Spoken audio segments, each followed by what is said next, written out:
నమస్తే, journalist CS రావు గారు స్టూడియోలో ఉన్నారు. వెల్కమ్ చెప్పేద్దాం. Hello sir. హలో సార్, తెలంగాణకి సంబంధించి ఇద్దరు మంత్రులు వివాదం కాస్త ఇప్పుడు ఢిల్లీ వరకు చేరినట్టు తెలుస్తుంది. ఎవరు సార్ ఆ మంత్రులు? కాంగ్రెస్ పార్టీకి సంబంధించి తెలంగాణలో ఉండేటువంటి క్యాబినెట్లో ఉండేటువంటి మంత్రులు. గోరు చుట్టు మీద రోకట్టు పోటు అన్నట్టు కాంగ్రెస్ పార్టీ పరిస్థితి ఉంది. ఓకే.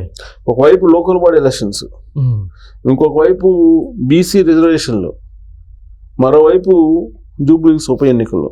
వీటన్నిటిని ఏం చేయాలనేది కాంగ్రెస్ పార్టీ అధిష్టానం తలబొట్టుకుంటున్నటువంటి పరిస్థితుల్లో క్యాబినెట్లో ఉండేటువంటి ఇద్దరు మంత్రులు ఒకరికొకరు ఇప్పుడు పరస్పరం విమర్శలు చేసుకుంటున్న పరిస్థితి.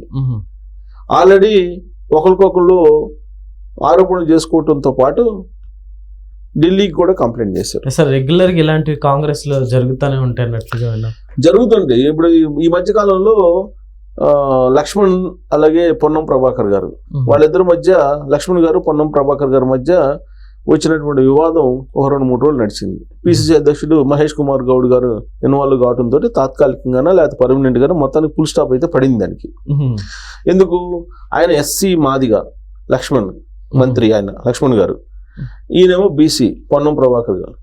సో అలాగే గడ్డ వివేక్ ఎస్సీ మాల, వీళ్ళ ముగ్గురికి సంబంధించి జూబ్లీహిల్స్ కి ఒక కమిటీని వేశారు. ముగ్గురు మంత్రులతో ఒక కమిటీని వేశారు.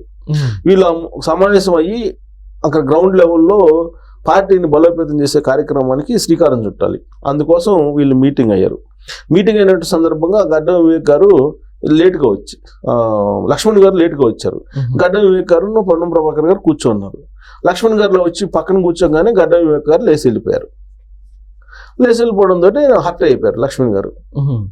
ఎందుకు? నేను ఎస్సీ మాదిక్ కాబట్టి పక్కన కూర్చోడానికి నామూష ఫీల్ అయ్యారు ఎస్సీ మాల మంత్రి వివేక్ గారు అని చెప్పి లక్ష్మణ్ గారు భావించారు.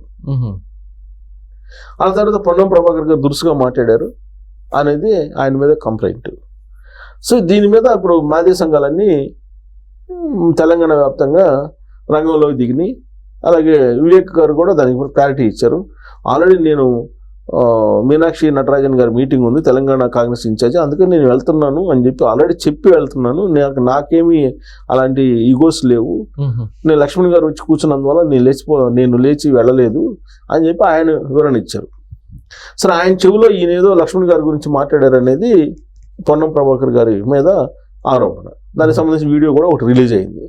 ఆ వివాదం ఒక 3-4 రోజులు నడిచింది. సరే, ఎట్టకేలకు ఎలక్షన్ టైంలో ఇదేంది అని చెప్పి పిసిసి అధ్యక్షుడు మహేష్ కుమార్ గౌడ్ గారు పిలిచి మాట్లాడితే బహిరంగ క్షమాపణ చెప్పారు పొన్నం ప్రభాకర్ గారు లక్ష్మణ్కి. సో దాంతో ఆ సమస్య ఆగిపోయింది. అది ఆగిపోయిన 24 గంటలు గడవక ముందే మరొక ఇద్దరు మంత్రుల వ్యవహారం బయటకు వచ్చింది. ఈ ఇద్దరు మంత్రులు ఇష్యూ ఏంటంటే, నా మంత్రిత్వ శాఖలోకి ఆయన ఎంటర్ అవుతారు అని చెప్పి ఈమె మహిళా మంత్రి ఈమె ప్రశ్నిస్తూ ఉన్నారు. ఆయనకి ఏం పని అసలు నా మంత్రిత్వ శాఖలోకి?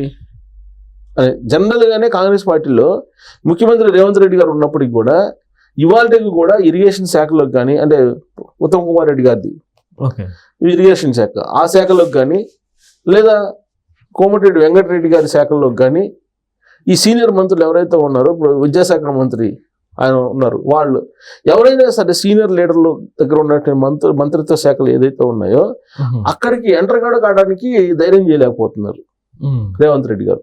ఇవాళకి కూడా 2.5 సంవత్సరాలు అయింది ముఖ్యమంత్రి అయితే ఏముంది, అదే పెద్ద ముఠా మేస్త్రి అన్నాడు ఆయన ఇంటర్వ్యూలో. కానీ ఇప్పుడు అర్థమవుతుంది, ఇప్పుడు అక్కడ ఉండే కాంగ్రెస్ పార్టీలో అందరూ సీనియర్స్, ఈయనకన్నా సీనియర్స్, ప్లస్ ముఖ్యమంత్రి పదవిని ఆశించి మంత్రులు అయినటువంటి వాళ్ళు. ఈయనేమో డైరెక్ట్ గా మంత్రి పదవి చేయకుండానే ముఖ్యమంత్రి అయిన ఈయన.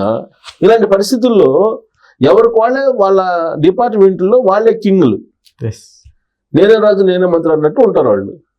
కాంగ్రెస్ పార్టీ పద్ధతే అలా ఉంటుంది. అలాంటి పరిస్థితుల్లో ఇప్పుడు బీసీ మహిళ, వరంగల్ సంబంధించిన మంత్రి, ఆవిడ మంత్రిత్వ శాఖలోకి ఖమ్మం జిల్లాకు సంబంధించిన మంత్రి ఎంటర్ అయ్యారు.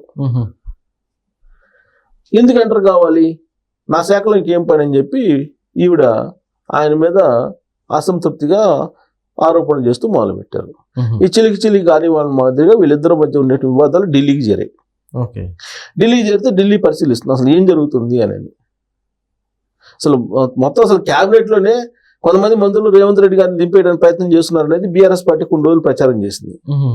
సరే బీజేపీ అయితే ఇదంతా ఇన్ని చీత్తే ఊడిపోయే ముక్కు, అసలు ఈ గవర్నమెంట్ ఎన్ని రోజులు ఉంటుందో తెలియదు అనేది వాళ్ళు మొదట చేసినటువంటి కామెంట్లు. సరే ఎట్టకేలకు 2.5 సంవత్సరాలు లాక్కొచ్చారు రేవంత్ రెడ్డి గారు. కానీ ఇప్పుడు మళ్ళీ మంత్రుల మధ్య అంతర్గతంగా విభేదాలు నెలకొనడం అనేది ఒక పెద్ద ఇష్యూ. ఇప్పుడు అది కూడా ఎలాంటి సందర్భంలో వచ్చింది ఈ ఇష్యూలు? ఎలక్షన్స్ బాగా జరుగుతున్నటువంటి సమయం, ఎలక్షన్స్ మూడు ఉన్నటువంటి సమయంలో, ప్రస్తుతం ఎలక్షన్ కూడా ఉంది.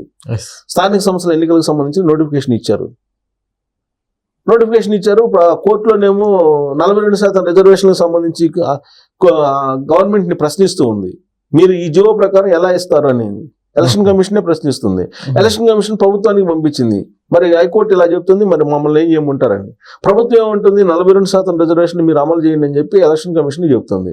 కోర్టు ఏమంటుంది ఎలక్షన్ కమిషన్ కి, మీరు ఎట్టి పరిస్థితుల్లో 42% పోవడానికి లేదు, 50% అనేది మించకూడదు, ఆ 50% మించకుండా మీరు ఎలక్షన్కి వెళ్ళండి అని చెప్పేసి కోర్టు ఎలక్షన్ కమిషన్ కి డైరెక్షన్ ఇచ్చింది. మరి ఇప్పుడు ఎలక్షన్ కమిషన్ ఎలక్షన్కి వెళ్ళాలా పర్లేదా? గవర్నమెంట్ చెబితే గవర్నమెంట్ ఏమంటుంది, లేదు 42%కి వెళ్లాల్సిందని అంటుంది. ఈ నేపథ్యంలో అసలు ఏం చేద్దాం అని చెప్పి తలలు పట్టుకుంటున్నారు కాంగ్రెస్ పార్టీకి ఉండేటువంటి అధిష్టానం. సరే సుప్రీంకోర్టుకి వెళ్దాం అని చెప్పి అనుకున్నారు. సరే సుప్రీంకోర్టుకి వెళ్ళిన ఇప్పుడు కాదు, స్పెషల్ పిటిషన్ ఏదో వేశారు. ఆ స్పెషల్ పిటిషన్ వేస్తే సుప్రీంకోర్టులో విచారణకు వస్తుంది. అది ఏమవుతుందో తెలియనటువంటి ఉత్కంఠ పరిస్థితి ఇప్పుడు తెలంగాణలో ఉంది. ఇంకొక వైపు బీసీ సంఘాలు ఏమో ధర్నాలకి బంధులకి పిలుపునిచ్చారు. ఆర్ కృష్ణ లాంటి వాళ్ళు 14వ తారీఖు 13వ తారీఖు బంధుకు పిలుపునిచ్చారు తెలంగాణలో.